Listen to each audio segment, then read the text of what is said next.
Evening 5:00 ஆனாலே தர்ஷினி இன்றைக்கி என்ன ஸ்நாக்ஸ் பண்ணியிருக்க அப்படின்னு எங்கள் வீட்டில் கேட்பாங்க. பேக்கேஜ் ஸ்நாக்ஸ்லாம் ஓரந்தள்ளி வச்சுட்டு டைம் இருக்கும்போது இந்த மாதிரி குயிக்கான ஈஸியான ரெசிபிலாம் பண்ணி பாருங்கள். கடாயில் சுடு தண்ணி ஊற்றிட்டு 2 ஸ்பூன் நெய் ஊற்றிட்டு தேவையான அளவு உப்பு போட்டுட்டு 1 கப்பு வந்து அரிசி மாவு ஆட் பண்ணிக்கோங்க. அந்த சூட்லேயே லைட்டாக வதக்கி விடுங்க, கெட்டியாகிடும்.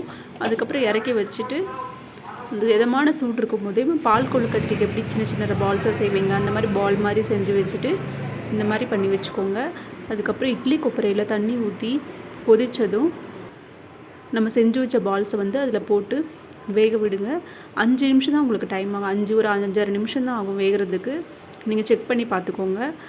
அதுக்கப்புறம் அதை எடுத்து வச்சதுக்கப்புறம் மறுபடியும் ஒரு கடாயில் எண்ணெய் ஊற்றி கடுகு, உளுந்தம்பருப்பு, கடலைப்பருப்பு, வரமிளகா ஒரு 5-6 பீஸு, கருவேப்பிலை இதெல்லாம் போட்டு வதக்கிட்டு அதுக்கப்புறம் நம்ம செஞ்சு வச்சுருந்த ரைஸ் பால்ஸையும் அதில் போட்டு வதக்கிட்டு வீட்டில் செஞ்ச மிளகா பொடி இருந்துச்சுன்னா அதை ஒரு 1/2 ஸ்பூன் போட்டு 1/2 ஸ்பூனில் ஒரு 1/4 ஸ்பூன் நீங்கள் காரத்துக்கு ஏற்ற மாதிரி போட்டுக்கோங்க.